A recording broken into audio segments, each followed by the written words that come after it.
যমুনার সামনে ইনকিলাব মঞ্চের নেতাকর্মীদের সঙ্গে পুলিশের ব্যাপক সংঘর্ষ, ধাওয়া পাল্টা ধাওয়ায় রণক্ষেত্র পরিস্থিতি, আন্দোলনকারীদের ওপর জলকামান ও টিয়ারশেল নিক্ষেপ। লাইভ চলাকালে যুগান্তরের সাংবাদিক মুসাকে টার্গেট করে পুলিশের হামলা, হাতে গুরুতর আঘাত, সড়কে ফেলে একাধিক সাংবাদিককে পেটানো হয় লাঠি দিয়ে। হাদি হত্যার বিচার চাইতে গিয়ে ইনকিলাব মঞ্চের জাবেরের উপর গুলির অভিযোগ, আহত জুমা আম্মার সহ অনেকেই, তাদের নতুন কর্মসূচি ঘোষণা।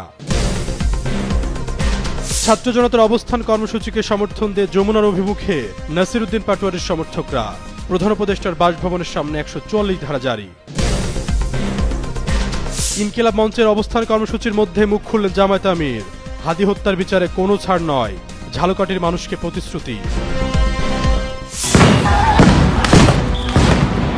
জাতিসংঘের অধীনে শহীদ হাদি হত্যা তদন্তের দাবিতে রাজধানীর হোটেল কন্টিনেন্টাল মোড়ে অবস্থান কর্মসূচি পালনকারী ইনকিলাব মঞ্চের নেতাকর্মীদের উপর সাউন্ড গ্রেনেড, টিয়ার শেল ও জলকামান নিক্ষেপ করেছে পুলিশ।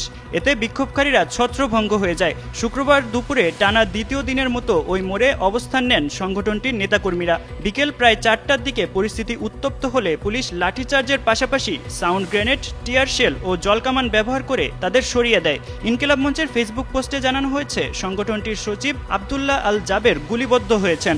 অন্য আরেকটি পোস্টে সংগঠনটি দাবি করে ডাকসু নেত্রী ফাতিমা তাসনিম জুমাকে বুট দিয়ে পালানো হয়েছে। ইনকিলাব মঞ্চের পক্ষ থেকে জানানো হয়, হাদি হত্যাকাণ্ডের তদন্ত জাতিসংঘের অধীনে নেওয়ার বিষয়ে সরকারের আনুষ্ঠানিক ঘোষণা না আসা পর্যন্ত তারা আন্দোলন চালিয়ে যাবেন। শুক্রবারের মধ্যেই এ বিষয়ে জাতিসংঘে চিঠি পাঠানোর দাবি জানান আন্দোলনকারীরা। এর আগে বৃহস্পতিবার বিকেল থেকে রাতভর একই স্থানে অবস্থান কর্মসূচি পালন করেন তারা। কর্মসূচিতে অংশ নেন ওসমান হাদির স্ত্রী রাবেয়া ইসলাম শম্পা, ইনকিলাব মঞ্চের সদস্য সচিব আব্দুল্লাহ আল জাবের এবং ঢাকা বিশ্ববিদ্যালয় শাখার মুখপাত্র ও ডাকসু নেত্রী ফাতিমা তাসনিম জুমা।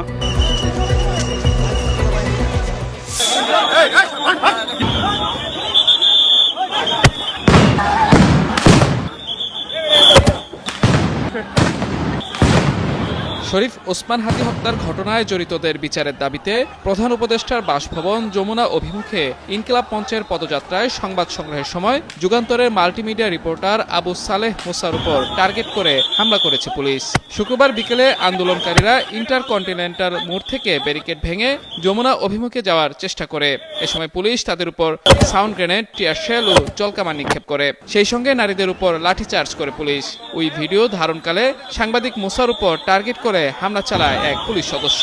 এতে মুসার হাতে থাকা স্মার্টফোনটি পরে ভেঙে যায়। লাঠির আঘাতে মুসা বসে পড়লে অন্য পুলিশ সদস্যরাও বর্বরোচিত এ হামলায় অংশ নেয়। পুলিশের হামলায় মুসার হাতের আঙুলে ফ্র্যাকচার সহ পিঠ এবং পাঁজরে গুরুতর জখম হয়। এদিকে নির্বাচনের আগে সংবাদ সংগ্রহের সময় গণমাধ্যম কর্মীদের উপর এমন নেক্কারজনক হামলায় নতুন করে শঙ্কা দেখা দিয়েছে। আসন্ন নির্বাচনকে বানচাল কিংবা প্রশ্নবিদ্ধ করতেই কিছু পুলিশ সদস্য ইচ্ছাকৃতভাবে গণমাধ্যম কর্মীদের উপর হামলা চালিয়ে পরিস্থিতি অস্বাভাবিক করার চেষ্টা করছে বলে আশঙ্কা করছেন গণমাধ্যম কর্মীরা। পিছনে বাড়ি দিয়েছে একসাথে ৩-৪টা, আমি হিসাব করেছিলাম প্রায় ৭টার মতো তারা আমাকে বাড়ি দিয়েছে। কেন ভাই? আমরা কি করছি? আমরা আমাদের দায়িত্ব পালন করতেছি, তাহলে আমাদের সাথে উগ্র আচরণ কেন? ইভেন আমি একা না ভাই, এখন পর্যন্ত ৪ থেকে ৫ জন গণমাধ্যম কর্মীর উপরে হাত তুলেছে, তারা আশেপাশে আছে। তারা এইমাত্র ডিসি মাসুদ স্যারের সাথে কথা বলেছে, তিনি কোনো সিদ্ধান্ত দিতে পারেননি। আমার কাজ হচ্ছে শুধুমাত্র তুলে ধরা সংবাদটা, সেটা আমি করতে পারবো না। করতে দিবেন না, ভালো কথা সাইড করে দাঁড় করায় রাখেন। মারবেন কেন? গায়ে হাত তুলবেন কেন লাঠি দিয়ে? এটা কেমন কথা? আমরা তো বিগত সময়ে কাজ করে আসছি, ইচ্ছে করে ঘটনা, এটা কেমন কথা? এটা তো আমরা দায়িত্বশীলদের কাছ থেকে আশা করি না।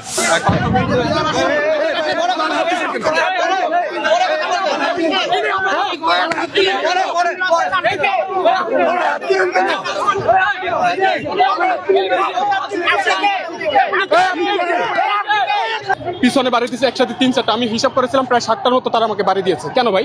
আমরা কি করছি? আমরা আমাদের দায়িত্ব পালন করতেছি, তাহলে আমাদের সাথে উগ্র আচরণ কেন? ইভেন আমি একা না ভাই, এখন পর্যন্ত ৪ থেকে ৫ জন গণমাধ্যম কর্মীর উপরে হাত তুলেছে, তারা আশেপাশে আছে। তারা এইমাত্র ডিসি মাসুদ স্যারের সাথে কথা বলেছে, তিনি কোনো সিদ্ধান্ত দিতে পারেননি।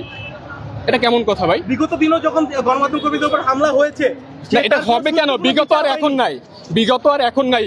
আমার কাজ কি ভাই? আমার কাজ হচ্ছে সংবাদ তুলে ধরা, তাহলে আমি এতটুকু করবো না? আমার কাজ তো প্রোটেস্ট করো না, আমার কাজ হচ্ছে শুধুমাত্র তুলে ধরা সংবাদটা, সেটা আমি করতে পারবো না। করতে দিবেন না, ভালো কথা সাইড করে দাঁড় করায় রাখেন। মারবেন কেন? গায়ে হাত তুলবেন কেন লাঠি দিয়ে? শহীদ শরীফ ওসমান হাদী হত্যার বিচারে আন্তর্জাতিক তদন্তের দাবিতে রাজধানীতে আন্দোলনে নেমে ফের রক্ত ঝরল ইনকিলাব মঞ্চ নেতার।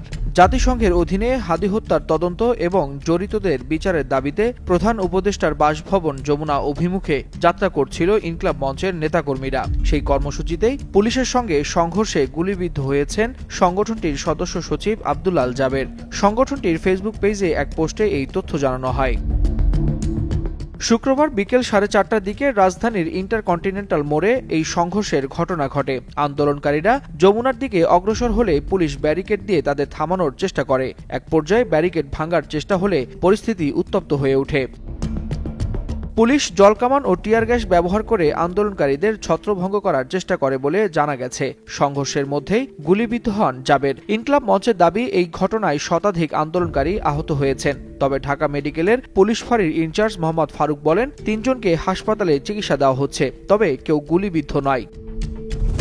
সংগঠনটির পক্ষ থেকে জানানো হয়েছে, আহতদের দ্রুত চিকিৎসা দেওয়া হচ্ছে এবং আপাতত নতুন কোনো জমায়েত করা হবে না। তবে চিকিৎসা শেষে আবারও রাজপথে নামার ঘোষণা দিয়েছে ইনকিলাব মঞ্চ।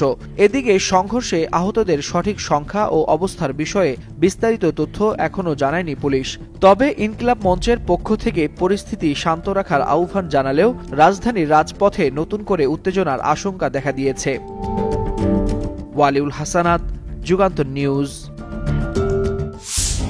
জাতিসংঘের অধীনে ওসমান হাদী হত্যার তদন্ত ও হত্যাকাণ্ডে জড়িতদের বিচারের দাবিতে প্রধান উপদেষ্টার বাসভবন যমুনা অভিমুখে গেলে ইনকিলাব মঞ্চের নেতাকর্মীদের ছত্রভঙ্গ করতে জলকামান ও টিয়ার গ্যাস ব্যবহার সহ লাঠিচার্জ করে পুলিশ। এ সময় ইনকিলাব মঞ্চের মুখপাত্র আব্দুল্লাহ আল জাবের সহ বেশ কয়েকজন সংবাদকর্মী আহত হন। শুক্রবার বিকেলে এ ঘটনা ঘটে।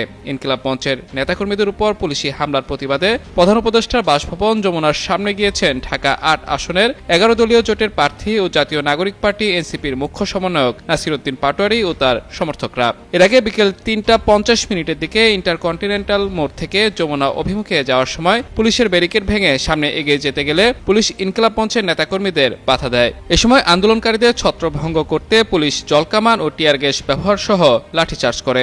এদিকে নারীদের উপর লাঠিচার্জের সময় ছবি তুলতে গেলে যুগান্তরের মাল্টিমিডিয়া রিপোর্টার আবু সালেহ মুসার উপর ইচ্ছাকৃতভাবে হামলা চালায় পুলিশ। হামলায় গুরুতর আহত হন মুসা।